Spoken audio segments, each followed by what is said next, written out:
Hey guys, welcome back to Medical Coding with Blue. Today's episode is answering the question, is medical coding right for me? If you are brand new to my channel, welcome. I am Blue, I'm a medical coder.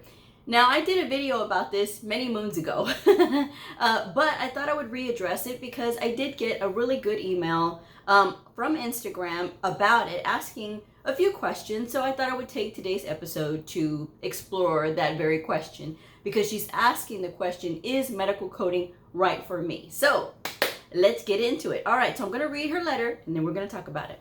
So it's only part of her letter that I'm reading. She says, I want to be in the medical field, but not an RN or a surgeon. Nothing messy. I thought coding would be a good balance. I like to work alone in my own space without having much patient contact. I struggle with math. Will that have an impact on medical coding? Is this career fast-paced? Can I take my time? I'm a slow worker. How much memorizing does someone need to be successful? Do you have a video to answer these questions? Thank you. So, here's the thing. Now, some people get into medical coding with a certain idea of what it's like. And sometimes they're not told all the things that they can encounter. And they're just kind of sort of told like the really wonderful things just to get them into the programs for medical coding. But I'm here to tell you that I have no reason to sell this field to you. I am just telling you guys what I've experienced and what I have gone through personally. So hopefully that will kind of help you to make the right decision for yourself. I'm not going to go pro or con either way for this field because the thing is I am very, biased when it comes to this field. I love what I do. But I didn't get like this from the beginning. This was a thing that I grew into, that I grew to love. I have always enjoyed medical coding, but in the last 7 years, I have learned that it is now a passion. I don't think that if you haven't had experience yet, that you can be totally passionate about medical coding. And I will see some people say that, oh yeah, I'm passionate about medical coding, and they don't have experience in the field yet. So they can enjoy it, but you'll never really truly fully understand what you're getting into until you've been into it quite a few years. Then you could say, because I've seen people who got into it with all the best intentions and just don't enjoy it because of their environment or whatever, or their approach to medical coding. So that is just something to keep in mind. But to answer her questions, where she says, the first one is, I struggle with math. There is no math in medical coding, okay? It is, if there is any, it is very basic, plus minus multiplication math. Very basic. If you're thinking that there's math, you're thinking of computer coding. This is not computer coding. This is medical coding. We are working with documents like the patient health records and things like that. We are reading and comprehending what we're reading. There is no need for math. Again, there is no math in medical coding. I'm going to get a shirt made that says there's no math in medical coding. The other one is this career fast-paced? Well, here's the thing. When it comes to production standards and productivity and things like that, you do have to be able to maintain productivity. Some places have production standards, others don't. So there's going to be times when you may get lucky and they may say, well, you don't have a production standard, but we need you to complete all of the encounters that come in a day, you know, if you're working on the outpatient setting. So it really all depends on where you're working. I will say that she says, can I take my time? I'm a slow worker. That's really not conducive to this field because the thing is we are on timetables, right? Because of the simple fact that we have to get the record once it's completed. We have to get the encounter coded out and then submit it for insurance to, you know, pay for billing and things like that. So there is a bit of a time crunch when it comes to these things. So yes, while some records may take you a little bit longer to do, that's not always going to be the case. There's going to be some encounters that you are going to be able to get through rather quickly, and then there are some that are going to take you some time to complete. So it really is all just based on what you're getting in that instance. Now, she says that she's a slow worker. I don't know what she means technically by slow worker, because if you've never done medical coding, you can't really say that you're a slow worker, right? Unless you're a slow reader, then that is something that is different. when you are studying for medical coding, this is why I always harp on people to read the coding guidelines in its entirety, right? The ICD-10-CM coding guidelines once per week, so that way you can get faster with reading. Because when you get out in the real world and you're having to start to go through these charts, it's very important that you can be able to keep up the pace of work. Because, you know, if you go too slow and you're not making production standards, and then, you know, you don't want to find yourself in a world of hurt. You know, you want to be able to get through in a timely manner. And again, you're going to run into the thing of when you take your certification exam. Your certification exams are all timed as well. Doesn't matter who you're going through, a HEMA or AAPC, they're all timed. So you have to be able to make sure that you're able to get through those in a timely fashion. And then when you get out in the real world, you need to make sure that you are working in a timely manner as well. Employers will not hold your hand through this process. They will not. They want what they want, and they want it now. And that's why a lot of times it's very difficult for brand new medical coders to get a job in the beginning, because everybody wants experience. But how are you supposed to get experience if no one will hire you? The thing is, you still have to apply anyway, because everybody who has experience, all these medical coders that do have experience, they are going to be employed, right? So the employer still needs people. So that's why a lot of times, sometimes they will give brand new medical coders a chance, but you have to put yourself in that position in order to be able to get that chance. So that is something to think about if you are considering getting into this field. You know, you have to make sure that you can keep up. And the training while you're in school or while you're doing self-study is meant to help you with that, with your reading speed and your comprehension and being able to look up the codes. And not only that, you can relax a little bit on looking up the codes in the book, because most employers will have an encoder, some do not, and they still make their coders use the book. So it really all depends on the facility and how big it is. So hopefully that answers that part of the question. And how much memorizing does someone need to be successful?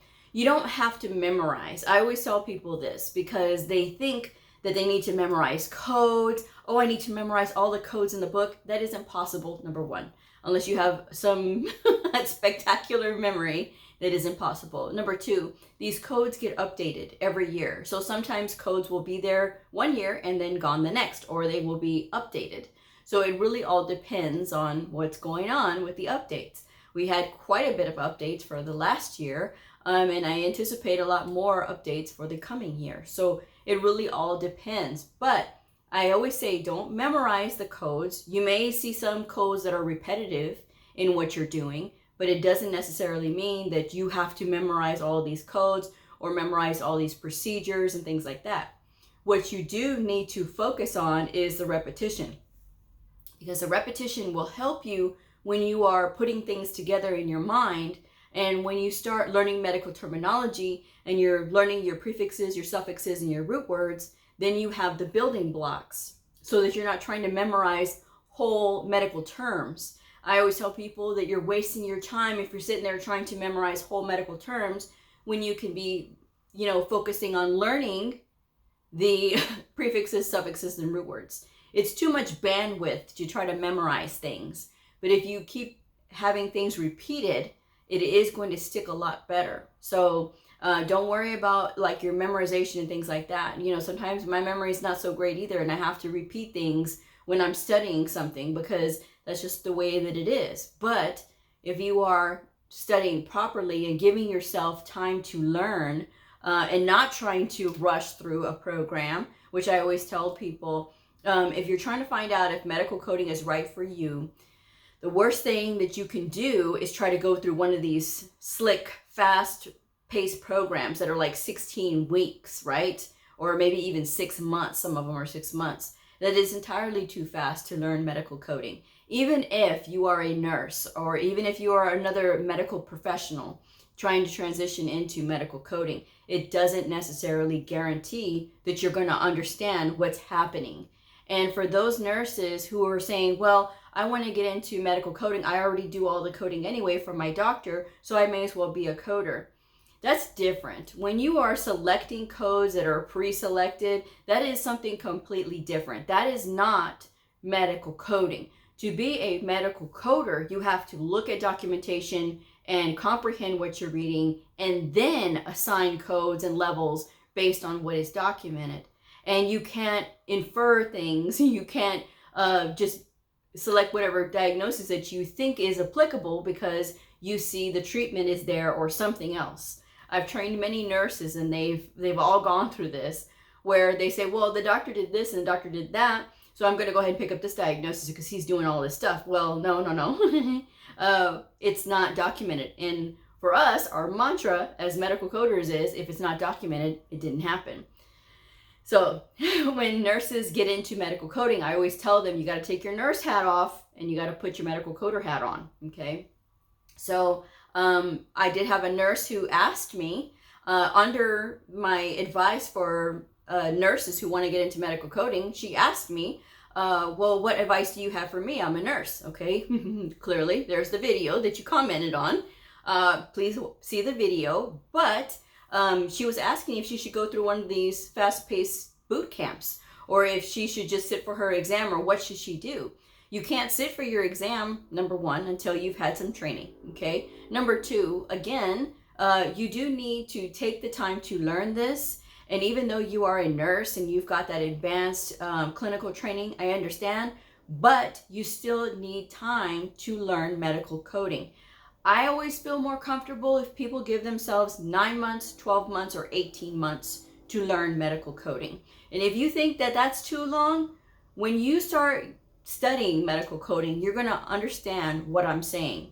And I'm not saying this to discourage people or to make people think that this is really so out of their grasp that they will never be able to get it. You can. I do not have any background in medical, and I had no background in medical when I came in. I delivered phone books for a living. So when I came in, I knew nothing, and I wanted to be so far away from the medical field that it wasn't even funny. Now I can talk you through procedures. I can talk you through medical terminology. I can certainly comprehend medical documentation, because it's gotten a lot easier over the years. But I'm still learning. This is something that you never stop learning, because us as medical coders, we have to know what doctors know, while never having gone to medical school.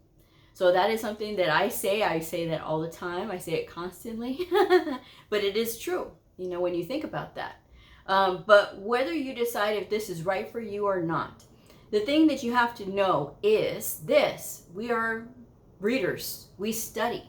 And when we're not working, we still have to study, because, doctors, they have to study on their off time as well. Medical coders, if you're really devoted to the field and you're really devoted to understanding what you're actually doing to make sure that you are selecting the correct codes, you're going to take some time to study on your own. I average between 10 to 20 hours per week on top of my own schedule of studying. So it is just about literally reading an article from the New England Journal of Medicine, or reading about some other disease process, or something that has to do with either the coding part or with the clinic part, with what's going on with those diseases that I typically do code for. So that is something to think about. You're always going to be studying, but it is a great field that will give a lot back to you the more you put into it. So that is the moral of the story today. But when you're thinking about it, I'm going to do another video about reasons not to get into medical coding. And it's not to discourage you. It is to get you prepared as to what you're going to come across. And if that is interesting to you, or if you are willing to take on that challenge, that is something that you'll be able to find out in that video. But for the answer for this video is medical coding right for me? If you're willing to devote your time to study, if you are willing to have those scrapes and bumps from not understanding something and being totally frustrated by that, and you are still willing to accept that challenge and dig in and learn it, then you're good to go. If you are a person who studies independently, if you are an independent self-starter, that is a key component to being a medical coder, is because a lot of times, again, you're not going to have your hand held through any of this process. You can look for mentors, you can look for tutors to to try to help you to understand. Sometimes if you're lucky, you can get, your coworkers to help you. Sometimes your coworkers may not want to help you because nobody helped them. I personally don't think that that's the right way to be, but that is how some medical coders are. And I tell you guys these things because I want you to be prepared. I don't want you to be blindsided by what you may get. Now, of course, what I talk about is not all inclusive. You may have different experiences when you first start in medical coding, but this is just some things that you can expect. And that is just something that you should know before you get into it. So that's just my thoughts anyway on that. But yes, think about it before you start investing all this money into it. Sometimes people will write me after they spent $20,000 or $40,000 to be a medical coder, and they've said that they wish they would have known and that they don't like it, and it's not for them, but they've spent all this money, so now they're stuck doing it. So again, before you take that huge financial leap, make sure that you are really sure. And you may not be 100% sure that you are going to do it, but you need to be committed at least. Commit to, going through those rough times. Commit to that beginning part when you're looking for a job and you can't find one right away, but you're going to still stick with it, and you're going to still keep looking for a job and keep going for it, because that is what you need to do. So many people get frustrated and will drop out from doing that because they don't want to, and it's too much rejection. I took a lot of rejection in the beginning myself, so I know what it's like. I went through a temp agency, and that was how I got my first medical coding position. And there's a lot of temporary agencies out there who specialize in medical professions. You can literally Google temporary agencies for medical professions, and they'll all pop up in your area. And that's when you can put your resume on file with them. So when they have a medical coder position or a medical billing and coding position open, you can start your journey that way. So it's all about getting those assignments, because when you start getting those assignments, it starts being able to fill out your resume, and that is a huge part of it. So that is my message for today. But yes, guys, it is a great field. I love it. I have grown so much from it. Personally, like my own personal development, because I can communicate with these providers who can sometimes give you a run for your money if if you're not prepared, but being in this field and learning everything that I've learned, it just, I don't know, it gives me joy every day, and I don't feel like I'm working.